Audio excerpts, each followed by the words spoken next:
This is the BenQ BL2706HT IPS display.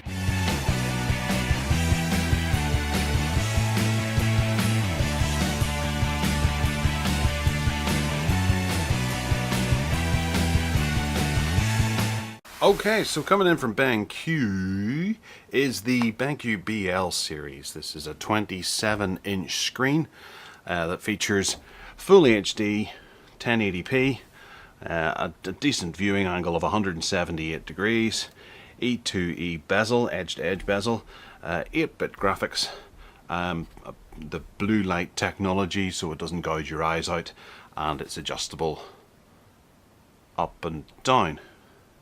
This is a 27-inch IPS display that retails would be about £190, but most websites have it for about £200. And we'll get it out of the box. So inside the box we have it's a European power adapter. We have a little clip for the back to hold your headphones or cable management, whichever way you fancy.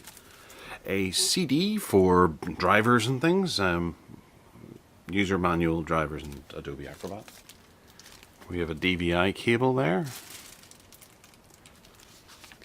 LCD monitor safety instructions, a quick start guide, and it comes with these things as well. The monitor base, the hook, power cord, D-sub cable, DVI, HDMI optional accessory, and the audio cable is also an optional accessory. Okay, so first up on the bottom we have lots of broken polystyrene. I guess these monitors do get around a bit. You can see this has been misused by one of the previous reviewers. It contains some scratches, so I would say it's probably not that hard wearing. We have one of those standard connectors that BenQ seem to use quite frequently, and they're good, strong connectors for the added weight of the screen. And the screen arrives with the stand already on it.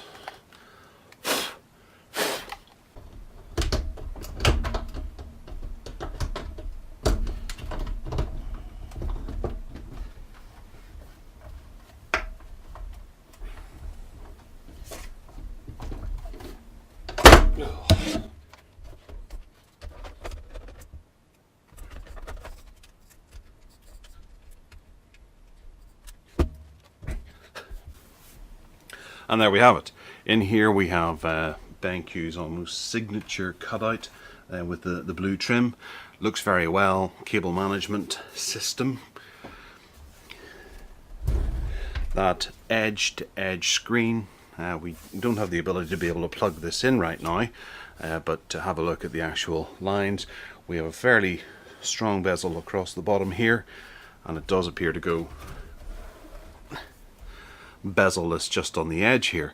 However, I don't know if you can make that out. There is a sort of a thin black line up here where you can see that's actually the edge of the panel. So whilst it is bezel-less here, the screen doesn't go right up to the edge here. It goes to about 1 centimeter in to here. Moving that up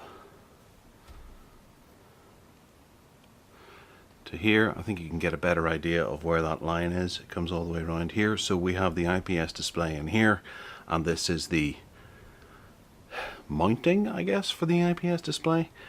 So you still have what is essentially a faux bezel. It's a bit of a cheat, or swizz if you like, but still looks better than not having a hulking big piece of plastic all the way up the side here and along the top. To adjust, we have this mechanical doohickey here, and we can turn it into portrait orientation if you fancy.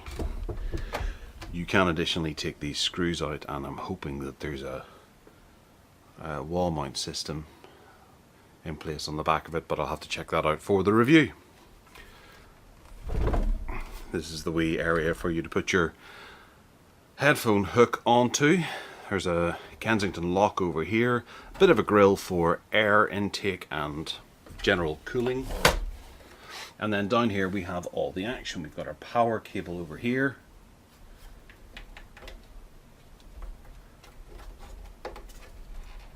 Don't quite know what that is. It does look like it moves. I'll have to investigate that closer. An HDMI cable here, DVI there, VGA, headphones and microphone. There. So it has all the makings of what you need for basic desktop computing. A little bit of gaming, a little bit of officing, and some media. It'll be interesting to see how powerful speakers are, if there are any, and I'm really intrigued to see what this is.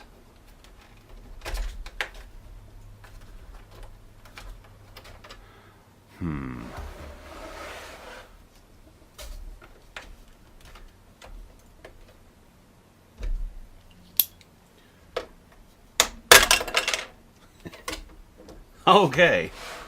It's nothing really. It's just another mount, maybe. Put that back together. And then over here we have the on-screen buttons. That's an LED at the edge there to let you know the screen's turned on. And then we have 5 buttons across here for navigating the on-screen menu. So let me know if you have any questions. Hit that subscribe button. Give us a wee thumbs up if you fancy. And other than that, take care.